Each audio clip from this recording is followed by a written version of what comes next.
السلام علیکم۔ اسوہ حسنہ کے بارے میں پوچھا ہے۔ ہمارے یہاں اصل میں اردو میں اسوہ حسنہ اس کو کہتے ہیں کہ اسی طریقہ کار پر چلیں، گو کہ یہ بھی ٹھیک ہے، لیکن اسوہ کے بنیادی مطلب ایک مثال، نمونہ، ماڈل، اور حسنہ کہتے ہیں خوب اچھا، یعنی حسن کارانہ ماڈل، حسن کارانہ نمونہ، تو اس کا بہتر مطلب تو یہ ہے۔ اچھا، پورے قرآن میں لفظ اسوہ حسنہ 3 دفعہ آیا ہے، تو میں ان تینوں آیتوں کو ترجمہ کر دیتا ہوں، پھر آپ خود سمجھ لیں کہ یہ کیا چیز ہے۔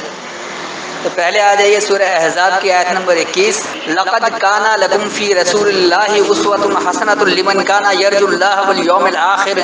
وذکر اللہ کثیرا۔ اب جو اس وقت حافظ نظر احمد والا ترجمہ، اس میں جو لکھا ہے، یقیناً تمہارے لیے ہے اللہ کے رسول میں ایک بہترین نمونہ، ہر اس شخص کے لیے جو اللہ اور روز آخرت پر امید رکھتا ہے اور اللہ کو بکثرت یاد کرتا ہے۔ تو اللہ جب کوئی حکم دیتا ہے تو اس کی تفصیل بھی بتا دیتا ہے۔ اب یہاں دیکھیے کہہ رہا ہے کہ لقد کانا، یقیناً ہے، لکم تمہارے لیے، فی رسول اللہ، اللہ کے پیغام دینے والے میں، اسوۃ حسنہ، حسن کارانہ نمونہ، حسن کارانہ ماڈل، مثال۔ اور یہ کس کے لیے؟ کہ لمن کانا یرجو اللہ والیوم الآخر، اس کے لیے جو اللہ کی طرف رجوع کرتا ہے، یعنی اللہ سے امید رکھتا ہے اور آخری دورانی کی امید رکھتا ہے۔ اور یہ کیسے ہوگا؟ وذکر اللہ کثیرن، یعنی وہ اللہ سے کثرت سے یاد دہانی لیتا ہے۔ تو اللہ سے یاد دہانی لینا قرآن سے ہی ہوتا ہے۔ تو تمام اسوہ حسنہ جو حسن کارانہ نمونہ ہے، اچھی مثال ہے، وہ سب قرآن میں ہی موجود ہے، کہیں باہر جانے کی ضرورت ہی نہیں ہے۔ اس آیت سے وضاحت تو ہو گئی ہوگی۔ اسی طرح اب دوسری جگہ آ جائیے، سورہ ممتحنہ آیت نمبر 4 اور 6، قد کانت لکم اسوۃ حسنۃ فی ابراہیم والذین معہ اذ قالوا لقومہم انا براء منکم ومما تعبدون من دون اللہ کفرنا بکم وبدا بیننا وبینکم العداوۃ والبغضاء ابدا حتی تؤمنوا باللہ وحدہ الا قول ابراہیم لأبیہ لاستغفرن لک وما املک لک من اللہ من شیء ربنا علیک توکلنا والیک انبنا والیک المصیر۔ یہاں جو ان کا ترجمہ لکھا ہوا ہے کہ بے شک تمہارے لیے ہے بہترین نمونہ ابراہیم اور ان لوگوں میں ہے جو ان کے ساتھ تھے، جب انہوں نے اپنی قوم کو کہا بے شک ہم تم سے بیزار ہیں اور ان سے جن کی تم اللہ کے سوا بندگی کرتے ہو، ہم تمہارے منکر ہیں، اور ظاہر ہو گئی ہمارے اور تمہارے درمیان عداوت اور دشمنی ہمیشہ کے لیے، یہاں تک کہ تم اللہ واحد پر ایمان لے آؤ۔ مگر ابراہیم کا اپنے باپ سے یہ کہنا کہ میں ضرور مغفرت مانگوں گا تمہارے لیے، اور اللہ کے آگے میں تمہارے لیے کچھ بھی اختیار نہیں رکھتا۔ اے ہمارے رب، ہم نے تجھ پر بھروسہ کیا اور تیری ہی طرف ہم نے رجوع کیا اور تیری طرف بازگشت ہے۔ قد کانت، یقینی ہے، لکم تمہارے لیے، اسوۃ حسنۃ، حسن کارانہ نمونہ، حسن کارانہ مثال، فی ابراہیم، ابراہیم میں۔ وہاں اللہ نے کہا تھا رسول اللہ میں، یعنی اللہ کے پیغام دینے والے میں، یہاں ابراہیم کر دیا، کیونکہ ابراہیم بھی ایک رسول ہے، اور ابراہیم کس طرح سے بات کرتے ہیں یہ ایک بڑی بات ہے، یعنی دلیل سے بات کرنا، برہان سے بات کرنا۔ تو برہان سے بات کرنے والوں میں آج کے دور میں اگر لیں گے، اب ابراہیم تو ہمارے درمیان نہیں ہے، ابراہیم نے کس طرح سے بات کی تو اس کی مثال قرآن میں موجود ہے۔ تو آج بھی جو دلیل کی بنیاد پر قائم ہو کر بات کرے گا وہ ابراہیم ہی کی اتباع کرے گا، یعنی اللہ کے رسول کی اتباع کرے گا۔ تو یقیناً اس میں تمہارے لیے اسوہ حسنہ ہے ابراہیم میں، والذین معہ، اور جو لوگ اس کے ساتھ ہیں۔ اذ قالوا، جب انہوں نے کہا، لقومہم، اپنے قوم کے لیے، انا براء منکم ومما تعبدون من دون اللہ، بے شک میں تم سے بیزار ہوں اور اس سے جس کی تم اللہ کے علاوہ سے تابعداری کر رہے ہو، کفرنا بکم،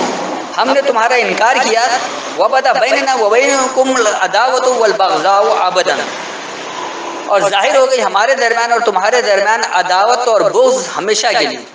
حتیٰ یہاں تک کہ تؤمنوا باللہ وحدہ، تم اللہ واحد کو مان لو یا یکتا اللہ کو مان لو، الا قول ابراہیم،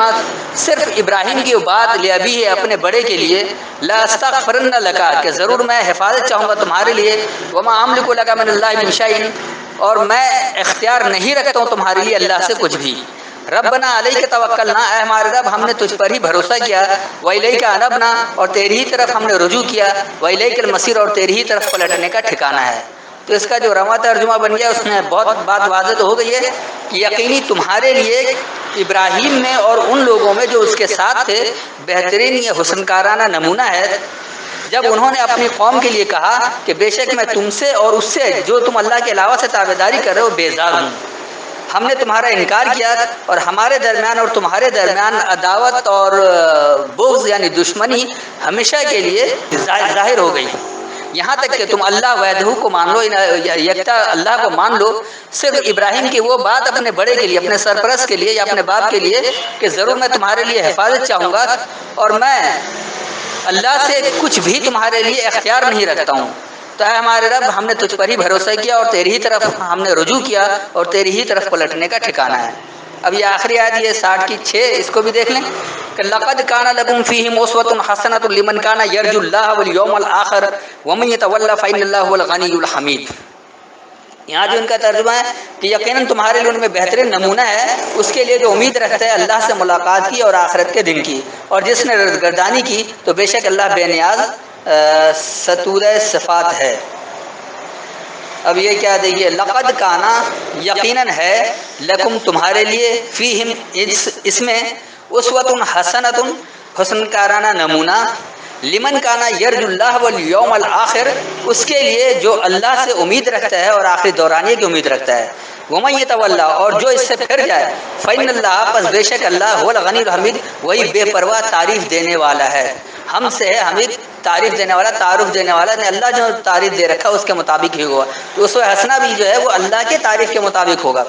اس کا رواں ترجمہ بن گیا کہ یقیناً تمہارے لیے اس میں حسن کارانہ نمونہ ہے اس کے لیے جو اللہ اور آخری دورانیے کے لیے امید رکھتا ہے اور جو پھر جائے اس سے پس بے شک اللہ وہ بے پرواہ تعریف دینے والا ہے۔ تو امید ہے اسوہ حسنہ کی وضاحت ہو گئی کہ اسوہ حسنہ قرآن ہی میں ہے، قرآن سے باہر کہیں بھی نہیں ہے، اور یہ اسوہ حسنہ خاص طور پر ابراہیم کے کردار سے ہے،